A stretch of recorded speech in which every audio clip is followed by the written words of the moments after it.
Hello বন্ধুরা, তোমরা সবাই কেমন আছো? আশা করি ভালোই আছো। আমিও ভালো আছি। আজকে তোমাদেরকে শেয়ার করব ডাটা চচ্চড়ি। তোমরা সবাই একদম স্কিপ না করে পুরো রেসিপিটি প্রথম থেকে শেষ পর্যন্ত দেখতে থাকো। আশা করি তোমাদের খুবই ভালো লাগবে।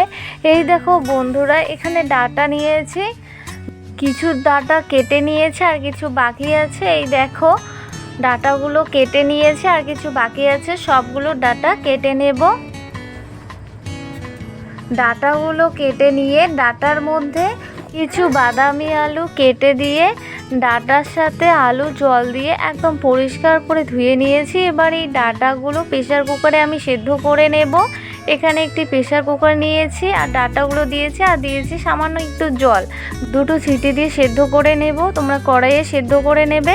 আমার তাড়াতাড়ি রান্না করার আছে, সেজন্য প্রেসার কুকারে সেদ্ধ করে নিয়েছি। এই দেখো, প্রেসার কুকারে ডাটা সেদ্ধ করে নামিয়ে নিয়েছি। এবার রান্না করব। এই দেখো, কড়াই বসিয়ে দিয়েছি। এবার কড়াইতে দিয়ে দেব সরষের তেল। নেড়ে নিয়ে তেল হালকা করে গরম করে নেব। তেল হালকা গরম হওয়ার পর তেলের মধ্যে ফোড়নে দিয়ে দেব একটা পেঁয়াজের হাফ পেঁয়াজ কুচি আর 3টে চেরা কাঁচা লঙ্কা আর 4টের মতো রসুনের কোয়া থেতো করে নিয়েছি, দিয়ে দেব। এরপর সব কিছু নেড়ে নিয়ে হালকা করে ভেজে নেব। সব কিছু হালকা করে ভেজে নেওয়ার পর এরপর এখানে দিয়ে দেব হাফ চা চামচের মতো 5 ফোড়ন। এবার সব কিছু আবারও নেড়ে নিয়ে লালচে করে ভেজে নেব। পেঁয়াজ রসুন লঙ্কা 5 ফোড়ন হালকা করে ভেজে নেওয়া হয়ে গেছে। এরপর এখানে দিয়ে দেব 1 চা চামচ কালো সর্ষে আর একটুখানি আদা শিলনোড়ায় বেটে নিয়েছি, দিয়ে দিলাম। আর তার সাথে মশলার বাটি দিয়ে একটুখানি জল দিয়ে দিলাম।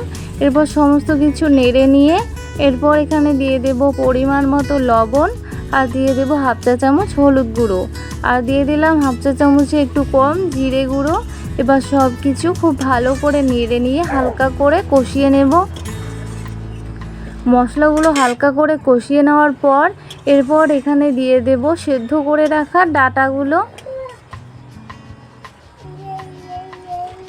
এরপর আবারও সমস্ত কিছু নেড়ে নিয়ে মশলা সহ ডাটা আলু 2 মিনিটের মতো ঝাল করে নেব।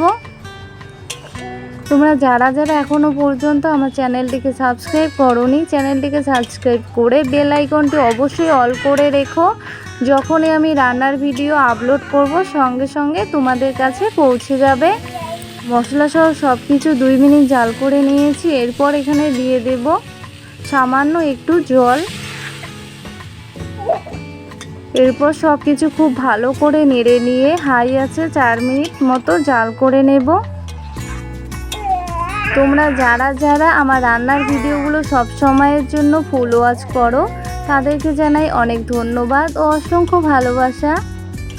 4 মিনিট মতো জাল করে ফিরে আসলাম।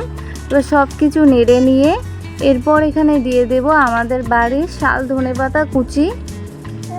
এরপর আবারও নেড়ে নিয়ে 2 মিনিট মতো মিডিয়াম টু হাই আছে জাল করে নেব। তোমাদের কার কার ডাটা খেতে ভালো লাগে অবশ্যই জানাতে ভুলবে না। ডাটা একদম রেডি রান্না। জাল অফ করে দিয়েছি, এবার নামিয়ে নেব। তোমরাও এভাবে একবার ডাটা চচ্চড়ি রান্না করে দেখো, খেতে দারুণ লাগে। এখন নামিয়ে নিচ্ছি। একটা প্লেটের মধ্যে ডাটা নামিয়ে নিয়েছি। ডাটা চচ্চড়ি একদম রেডি। তোমরা অবশ্যই একবার এভাবে ট্রাই করো। আশা করি তোমাদের খুবই ভালো লাগবে। এই ডাটা চচ্চড়ি রেসিপিটি দেখে যদি তোমাদের ভালো লেগে থাকে তাহলে অবশ্যই ভিডিওটিতে লাইক কমেন্ট এবং শেয়ার করবে এবং অবশ্যই চ্যানেলটিকে সাবস্ক্রাইব করে বেল আইকনটি ক্লিক করতে ভুলবে না। আজকে পর্যন্তই, দেখা হবে পরের ভিডিওতে। বাই।